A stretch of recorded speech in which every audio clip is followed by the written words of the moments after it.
এরপরে আমি তোমার প্রতি রাজি হয়ে গেলাম, খুশি হয়ে গেলাম। তোমার প্রতি রাজি এবং খুশি হইয়া আমি তোমারে বন্ধু বানায় নিলাম।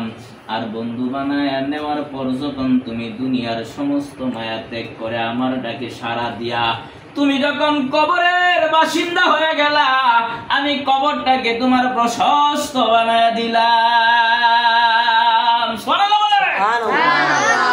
কি বানায় দিল? প্রশস্ত বানায় দিয়েছেন। কিসের খাতিরে, কিসের বদলতে? প্রাণের বদলতে। কিসের বদলতে? প্রাণের বদলতে। ঠিক আছে? হ্যাঁ, এখন এই জান্নাতের ভিতরে যাইবা, কবরের ভিতরে যাইবা, কবর প্রশস্ত হয়ে যাবে। আল্লাহ অর্ডার দিবে, যাও আমার বন্ধু কবরের মধ্যে শুইছে, একটা বিছানা বিছায়া দাও। কি বিছায়া দাও? আরামের একটা বেহেশত থেকে একটা বিছানা না তোমারে বিছায়া দিবে।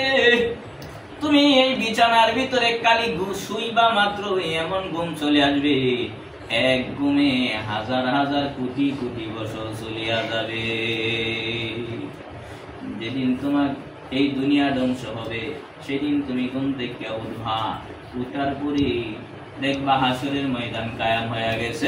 কিসের ময়দান? হাসরের ময়দান। আজকে বলো হাসরের ময়দান। হাসরের ময়দান কায়াম হয়ে গেছে। লক্ষ লক্ষ মানুষ উপরের দিকে তাকায় রয়েছে, কারো শরীরের ভিতরে কোনো কাপড় নাই, উলঙ্গ অবস্থা, কেউ কারো দিকে তাকায় না। কি আজব ঘটনা, আজব ঘটনা।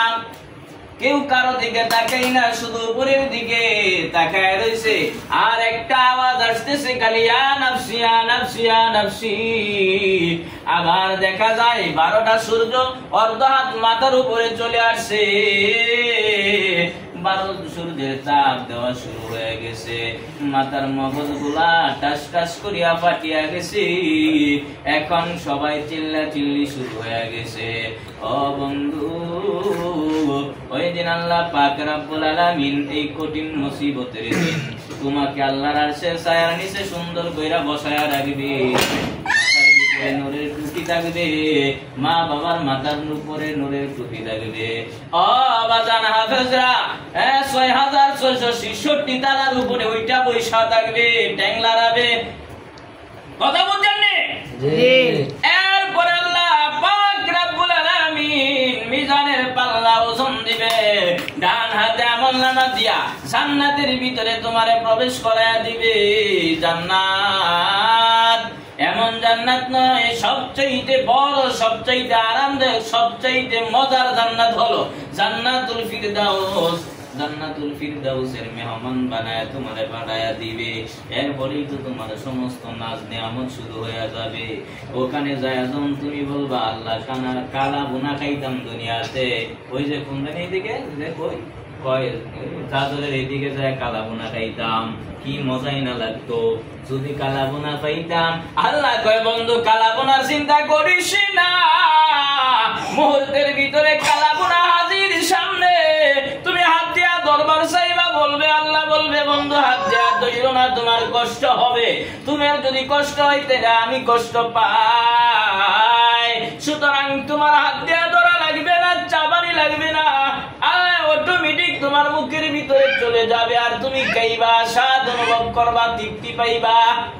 কথা বুঝনি? জি। কথা বুঝনি? এই জন্য বাগান বলি, যদি মনটা খারাপ হয়ে যায় তাইলে সোজা মাদ্রাসার ভিতরে ঢুকিয়া যাও, মন ভালো হয়ে যাবে, আল্লাহ তোমার বন্ধু হয়ে যাবে। আল্লাহ যদি বন্ধু হয়ে যায় তাইলে বন্ধু বন্ধুর মনকে ভালো রাখবে কি রাখবে না?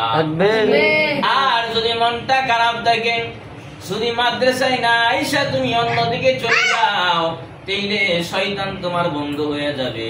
আর শয়তান যদি একবার বন্ধু হয়ে যায়, সারা জীবনের জন্য তোমার মন খারাপ হয়ে যাবে, ভালো হবে না। কথা বলেন ঠিক কি না?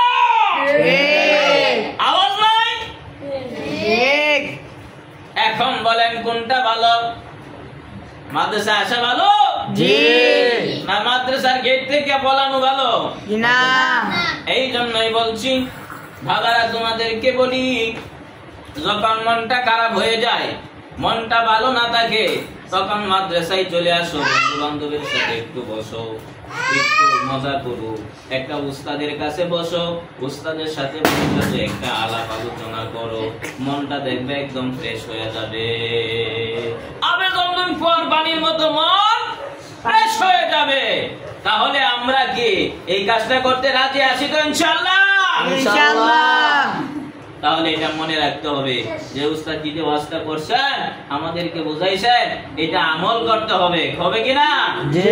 আল্লাহ পাক রব্বুল আলামিন আমাদের সবাইকে আমল করার তৌফিক দান করেন। বলেন আমিন। আমিন।